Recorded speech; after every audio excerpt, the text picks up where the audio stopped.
Hi guys, so I made a video not too long ago, but I feel like I'm sort of overdue for an update because a lot, has been going on that I haven't yet talked about. Um, School is going to start really soon, day after tomorrow, which I'm still kind of in shock about. I've been here for a couple of weeks because I've been doing stuff for like freshman orientation. And obviously, if you've watched my other videos, you know I've been struggling a lot.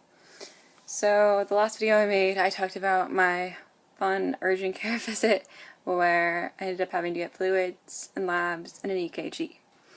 What I did not talk about was the fact that after I got the lab work, I went back to my student health center and I saw the same like physician's assistant who sent me to urgent care because my vitals were bad, and she was like, I'm really concerned about your labs. And I was like, oh shit. I was worried it was going to be like my potassium or something, but turns out my TSH, which is your thyroid stimulating hormone, was low. It was 0.3, which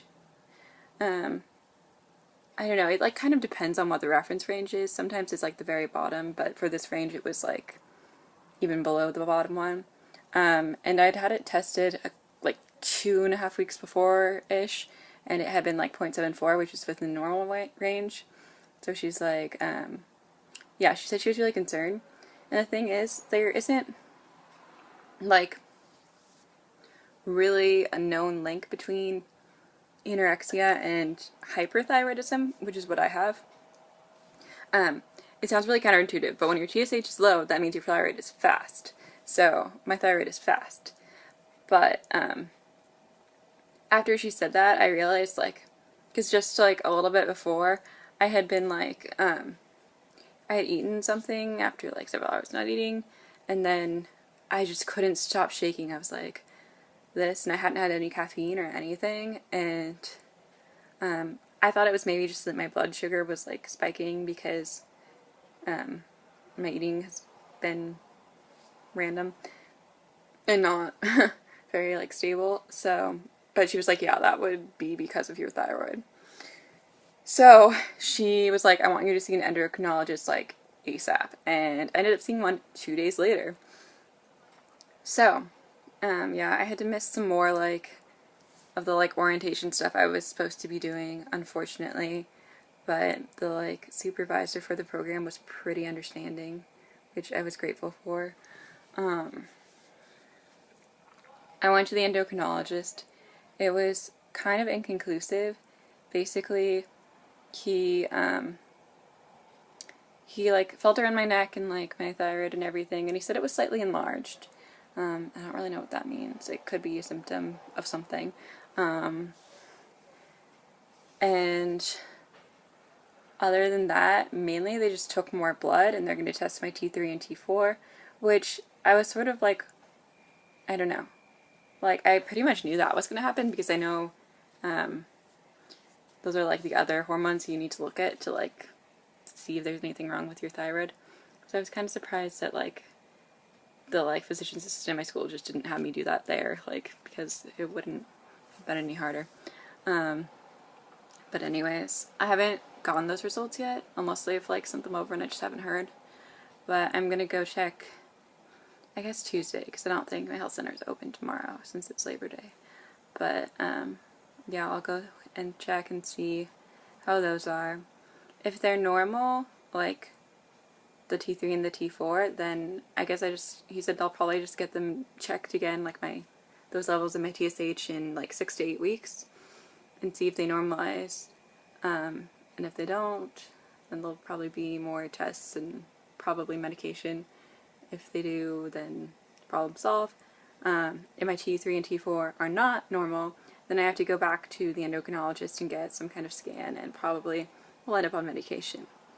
However, in the meantime, as a result of having problems with my thyroid, I've been having problems with my heart, which is great because, and I say that sarcastically, yeah, so because my metabolism is so fast. Like, I mean, other than getting kind of overheated periodically, I also have a really fast heart rate and high blood pressure as well.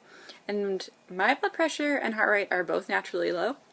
Like, my heart rate is maybe like 65 naturally, and my blood pressure is like, I don't know, 105 over 60, and it's been like 120 over 80, and my pulse has been like, I don't know, 85, like laying, which both of those are like, you know, a good 20 points higher than what my normal is.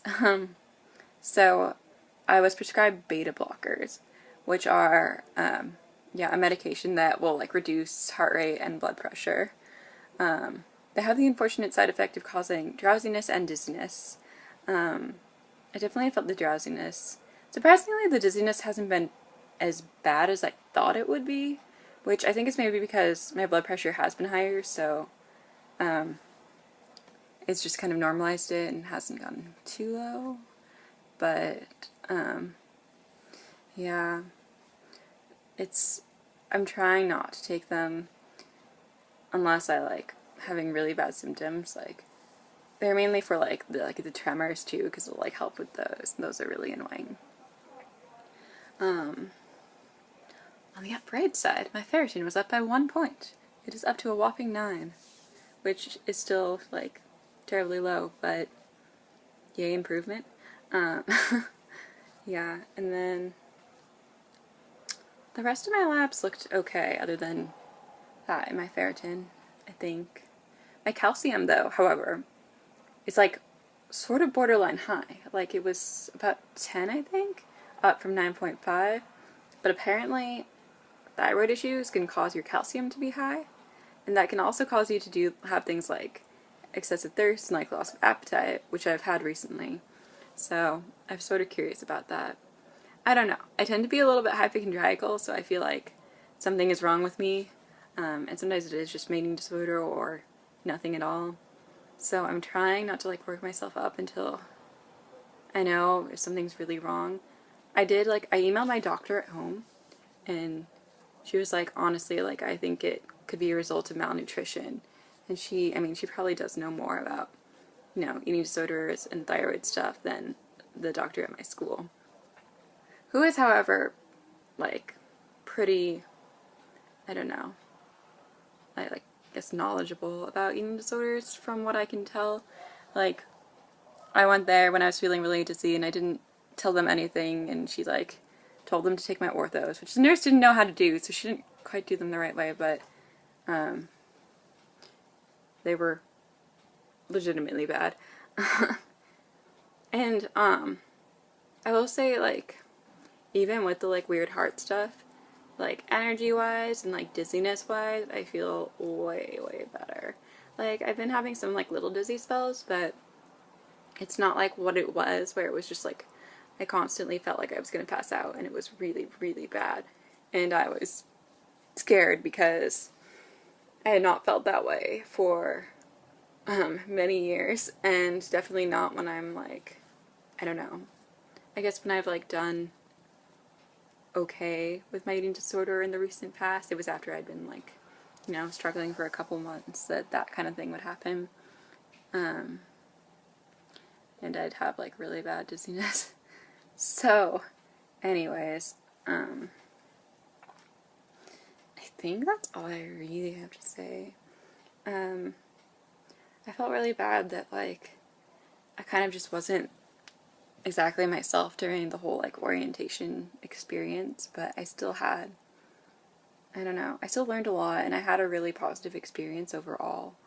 And I feel like it definitely like helped me grow as a leader, and it was kind of cool. I had this like, well, not exactly, but anyways, I'll explain. I had this fun student in one of my groups, because we have like small groups of freshmen that we do things with, who just seemed really unhappy, and like somebody was talking to her, and she asked me like if I had been homesick like before while at college, and I told her like sort of, but like I don't know, not really, but like I did struggle when I had to like adjust to college life.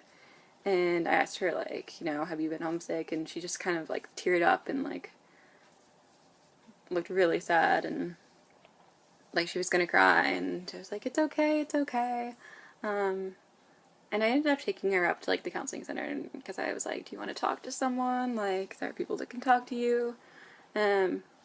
Which, like, I don't think it's good that, like, she was upset. Like, it's unfortunate, but I'm kind of felt, like, fortunate that she, like, trusted me enough to, like, tell me, you know, that what was going on, and that I knew, like, something I could do to help her. And she texted me afterwards. Well, I texted her and asked her, like, if it helped at all, and she said it did. So that was kind of cool. So that's just, like, one of the experiences I had that, I don't know, I, like, appreciated. Anyways, I'm gonna go because this video is getting long, but I'm gonna have several appointments in the next week.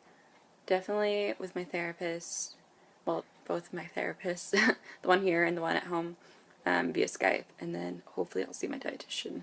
I am not exactly sure what my weight's doing, but I mean, I know it's not where it should be, so whatever happens, it's probably not going to be a fun appointment. But I'll maybe let you know what happens with all of those a little later in the week. Anyways, that's all for now.